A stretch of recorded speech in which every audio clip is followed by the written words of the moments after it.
Dayo, Adedayo in the house. Thank you. Today he's dressed in an African attire. Last week it was all English. So what has informed this? You want to really Africanize the show tonight, I suppose? Nigerianize the show. Nigerianize the show. That's good, that's good, that's good. So, last week we talked about photography, the art of photography. That's We right. talked about Nigeria being a country with beautiful, beautiful landscape, beautiful endowments that we Nigerians have not appreciated over the years. That's right. So now tell us, what informed your going into this project? Going into the project of discovering Nigeria and telling this Nigerian story in pictures. Before the first edition of my book 6 years ago, there is no pictorial book on Nigeria. You will struggle. Then not just that again, all the visuals representation of Nigeria is not the country that I grew up in. You know, it doesn't represent me, and that was what prompted me to say, okay, as a trained photographer, let me show the rest of the world what my country really looks like, and that is what prompted me to do the project. Okay, so if I ask you this straight question, what are those things that strike you about Nigeria? The first thing is being a black man. We are the largest black population in the world. Generally, black people are very forgiving. Nigerians are very warm people, very receptive, and most importantly, when you marry into them from outside, they treat you much more better than their own. Even intertribal marriages, they treat spouses out of their tribes much more better than their own. And most importantly, we have so many historical things, artifacts, monuments, mountains, rocks, lakes, all over the country that nobody talks about. If you see the Statue of Liberty now, you know you are in New York. If you see London Bridge or Tower Bridge, you know you are in the United Kingdom. And if you see the Eiffel Tower, you know you are in Paris. What do we see of Nigeria globally that someone will say, oh, this is Nigeria? At the moment, we have nothing to show to the rest of the world. And that is part of the reasons why I said, okay, let me start this project. I could be the John the Baptist. The Messiahs or the Messiah are still coming behind me, who are going to take it much more better and further than where I have been. And so if we even want to put an identity to Nigeria, given your exploration and your adventurous trip around the country, what in your opinion or in your own impression should be that landmark thing or identity that Nigerians can key into? There is a rock in Plateau State, in Riom to be precise, Riom Rock. It's been there for millions of years. And it's about about 5 rocks on top of each other. And there's a tiny bit, the little rock, resting on the other 4. To me, that is the Nigerian story. People will always say, Nigeria is going to break up, something is going to happen, things will happen, and not all of a sudden, nothing will happen, and we'll start all over again. That Riom Rock, to me, symbolizes Nigeria as it is. As fragile as Nigeria is, nothing is going to happen to Nigeria. Nothing. We're still going to be together in the next 1,000 years. There might be constitutional changes here and there, political movement from here to there, but as far as I'm concerned, we are one country. Because why? There is a lot of, what is it called, between us. The movement is so fluid. Is it the Igbos from the east that will leave Nigeria? They will be the greatest loser. One, the east is landlocked. The amount of people living outside the Igbos, living outside the southeastern part of Nigeria, is much more than those who live inside. Abuja, the federal capital, 70 to 75% of Abuja is owned by the Igbos. Lagos, I would say 30 to 45% is owned by the Igbos. Will you say you're going to have a country and now be on your own? Nobody will allow you to take those assets away. So you start all over again. Not just start alone. There are so many businesses, you know. No, none of us can live alone. Neither the northerners, the southerners, and if you go into the geopolitical zones, the 6 geopolitical zones we have, there is beauty in our culture. There is beauty in our diversity. For someone like me who grew up in the southern part of the country, which has never been to the north up until 2005, I was dazzled by the time I got to Jos. For 30 minutes, I was just jumping up and down in Riom. The vastness, the vegetation, the weather, you know, and for me, those are the things we need to celebrate in Nigeria. Let us know each other. My first time flying over the Niger Delta, I was just saying to myself, we need leaders with visions, people who can see 100 years ahead of them to say, let's put things together, not people who are looking for pecuniary gains. You know, people go into government these days for themselves. Okay.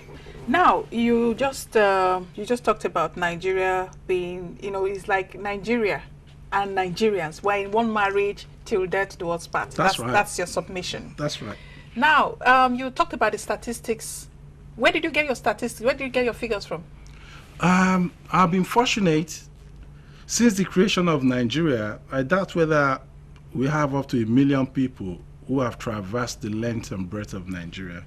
Aside from being a photographer, I'm a student of politics and a student of history. You know, I read a lot, both contemporary and ancient histories, and I see beyond the lens. You know, it's not just taking pictures. You look at gatherings of people, creative people. The way we reason is completely different from. We are no different from engineers. You know, who's try to say, okay, this will happen. It's when you work in the creative industry, the way you look at the society is completely different. My statistics are from books that I've read, things that I've seen. I watch a lot of documentaries.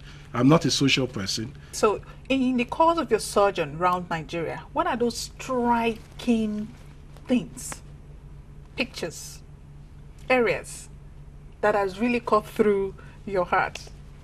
First, before those things, there is one thing that unified the whole country. There is a food that unifies the whole of Nigeria, which I wasn't aware of until when I started this project. Pounded yam is eaten all across the country. But coming straight to your question, the most fascinating place in Nigeria to me, everything is subjective in life, is the Mambila Plateau. It's beautiful, splendid, fascinating, mesmerizing. I mean, you just stand there. There is no way any picture will be able to tell the story of Mambila Plateau. You just have to go there to experience it. So, on the list of things every Nigerian should see before they die, I'll put Mambila Plateau on number 1. That's okay. Let's look at 10. 10 places Nigerians must visit before they say, God, please take me home. Number 1, Mambila Plateau. Okay. Number 2, Riom Rock in Plateau. Okay. In Jos. That's Plateau State. Mambila Plateau. You have to tell the location so that they'll follow. Mambila Plateau is in Adamawa and Saudana local government in Taraba State. Okay. Riom Rock is in Riom, Plateau State. Number 3, Zuma Rock in Niger State. Number 4,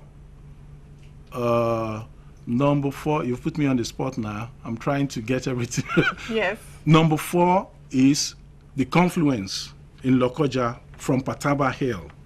That to me is quite philosophical about human beings. You know, we are like water. We always meet. You know, Benue is from Cameroon. Niger is from Ivory Coast, meeting in Nigeria in Lokoja, then flowing down.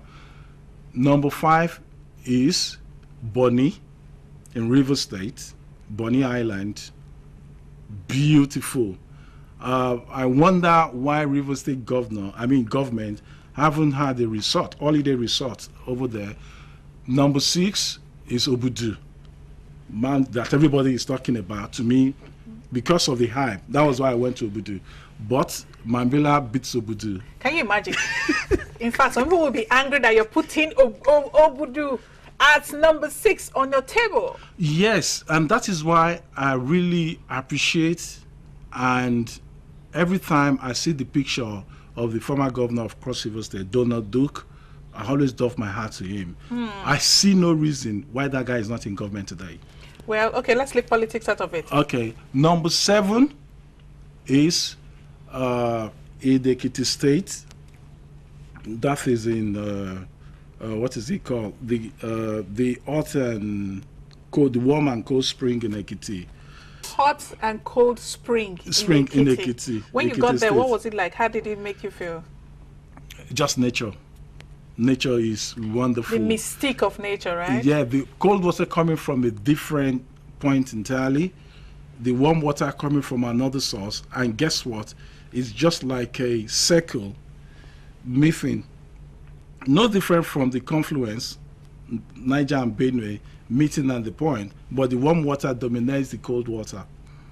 Then number 8 is Ohun waterfall in Enugu State. Spectacular. You will walk about 45 minutes from the beginning of the cave before you get to the end of it, where you have the majestic waterfall dropping down. Funny enough, people don't really talk about that cave. It's not really out there. No, it's not. Just like Nigeria is the best kept secret. In terms of tourism, in terms of business, we are the best kept secret. Unfortunately, we dwell too much on things that are inconsequential.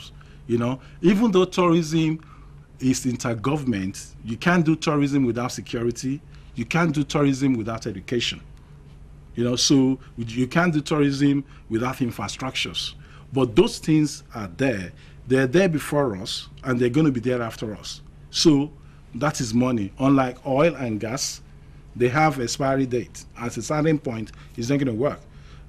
Today, there is a lot of technology going into water and gas and electricity to power vehicles, engines generally. And in the next 10 years, I could see oil being useless. Can you describe your home for us? Let's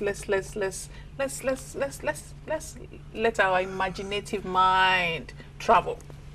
You work from the monastery because it has been taken over by a monastery, Catholic monastery in Enugu State. They are the one that maintains the place and control the place because they believe it has some healing powers.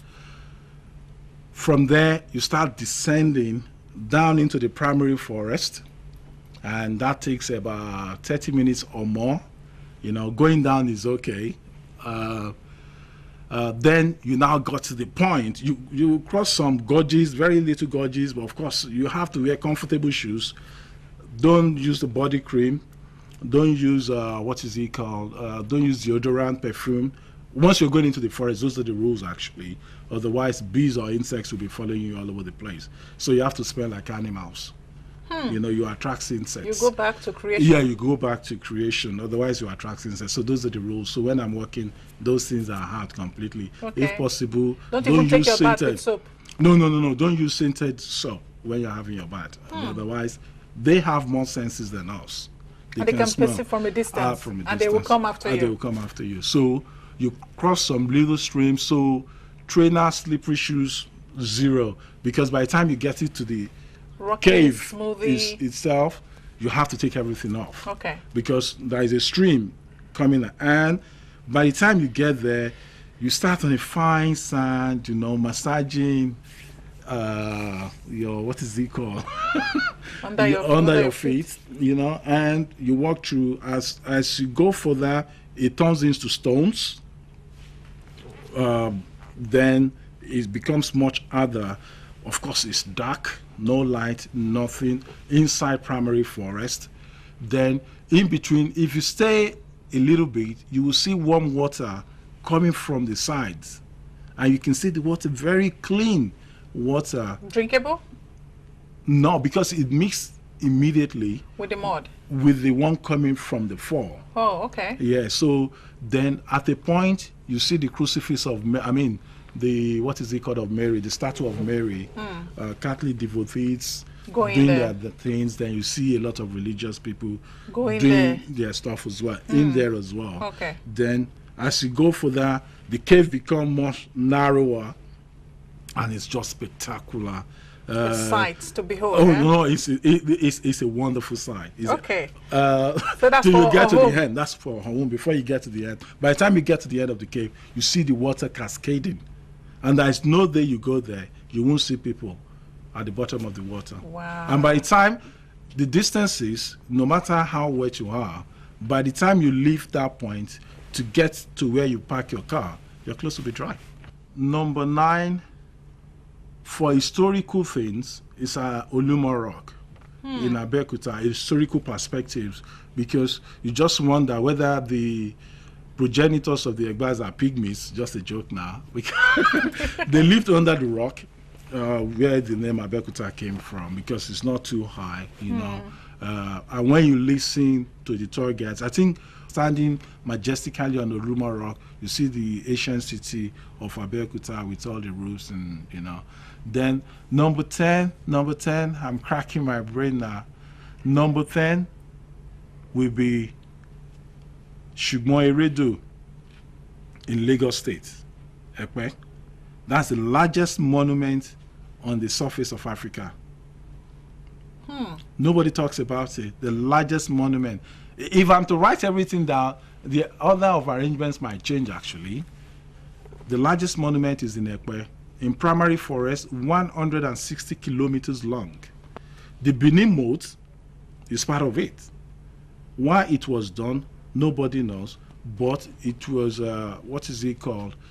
The Queen of Sheba was buried in Okieri, very close to Ijebu-Igbo in Ogun State. And they linked the Ṣùgbọ́n Erédò to the Queen of Sheba. The Ṣùgbọ́n Erédò is a ditch about 9 meters deep, 160 kilometers long, about 3 meters wide, dug over 2,000 years ago when there was nothing mechanical. Nobody talks about it in Nigeria. Nobody knows where it is. For me, there's so many hidden treasures in this country, and it is high time We start celebrating. the communication company start tapping into this. Okay. You win any gift on any on their promo, they send you to Dubai. Instead of sending you to Obudu, sending you to Moambila, just to promote ourselves. We are talking about unemployment. You'll be amazed at the numbers of people that will be employed if all these things are tapped into. And there might probably not be area boys. The whole of Lagos Island is full of relics. Both slave relics, those that came back from Brazil, that settled, they're the first one to build proper houses. Most of those houses are still in existence. So you did in your number 10, there was no Badagry, there's no Oshun. No, those ones are the known ones. They are the known ones. Oshun, you know, that was why I said if I'm to write everything down, if I have a list of it, then I'll be able to tell you this is 1, 2, 3, 3. But the best of all, the most spectacular of all, is Mambila Plateau. Spiritually, if you're a spiritual person, you might tie it to the burial site of Queen of Sheba, who was mentioned in both the Bible and the Quran. Interesting. I want to ask this question. You know, I observed that most of these places, these historical places, these nature-given places that we are blessed with, Nigerians tend to attach spiritual relevance to places like that, these historical places. Why is that so? No disrespect. This is not something I should be saying on national telly. But the reason is this. One, anything a black man cannot explain becomes spiritual. They attribute it to... Yeah, something else. I mean, look, Delta State, for example, in Ubiaja, you have the source of the Ethiope River, the massive cotton tree. And Ethiope River is the third largest freshwater in Africa. Meanwhile, the source is from under a tree. And because we can't explain the source, we don't have science, nothing. Our education was given to us by the West, you know, and the West education was given to them by the Muslims. You know, so we attach importance to things we can't explain, and that is what happens to Ohum waterfall as well, because it's spectacular. They've never seen anything like that before. So the people in that area believes once you go to Ohum to wash yourself under the waterfall, any illness or whatever you have in you will disappear. Interesting. Interesting. Obviously, we still have a lot to cover. A lot. We still have a lot to cover, so we'll beg you on national television that please, when we call on you, you avail us with your time and presence. The only thing I have for Nigeria, the only thing I hold Nigeria now is my time. Anywhere, anytime my knowledge is needed, I will be very glad to oblige us. Absolutely. Thank you so much. Thank you so much. It's been a pleasure. Good to have. Yeah, and so viewers, I can't have enough of Dayo Adedayo, and I'm guessing you're feeling the same way. So God willing, we'll bring him on so that he can explain Nigeria away and tell us why we need to appreciate Nigeria. This is our country. We're going nowhere. As I said, it's a marriage. And on that note, I want to say thank you so much for staying tuned.